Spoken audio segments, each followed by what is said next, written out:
Hello, my name is David Epperson and I'm with Intrinsic Support. I'm going to be demonstrating how to install Swimage Encore 5.1.3.0 on a Windows Server 2008 Release 1 32-bit machine.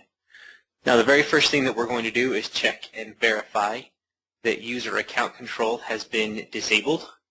User account control can interfere with your Swimage Server's ability to work correctly. The next thing that we're going to do is add the .NET feature. We're going to add the entire feature, which will force us to install the web server IIS and the Windows Process Activation Service. Now we're just going to use the defaults for this installation as well. Take a second to install. Alright, and then once all of the features and roles have been installed, go ahead and hit close, and then exit out of the Server Manager. And the next software that we're going to install is going to be the WAIK. Now you can download the WAIK from Microsoft's website for free. Alright, so we're going to go ahead and hit next. And I agree. I'm going to install this to the default directory. Then hit next, and then wait for the installation to complete. Alright, and then once the WAIK is installed, we're going to hit close, exit out of the setup, and then we're going to go to my source folder. The first thing we're going to install is the Sharepoint 3.0 services. Going to head and hit accept. Continue. For the purposes of installing this for Swimage, we're going to use a web front-end installation. Then the installation will take a second.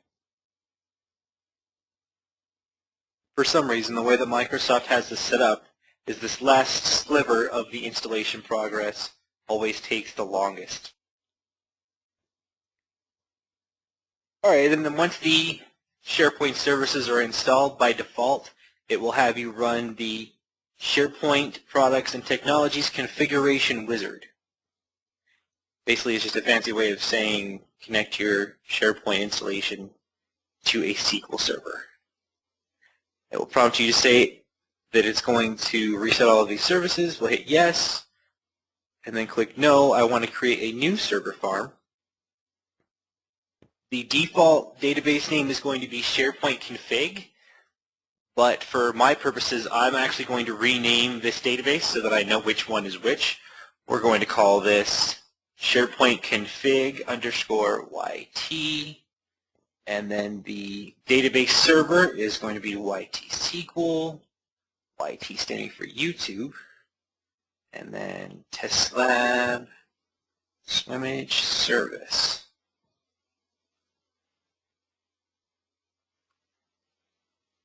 Now it is extremely important to note that I am logged in as the Swimage Encore Service account. You must install SharePoint with the Swimage Service account. So we're going to go ahead and click Next.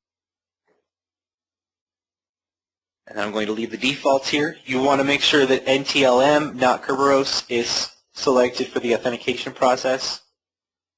And verify your settings, and then hit Next. It's going to go through the configuration.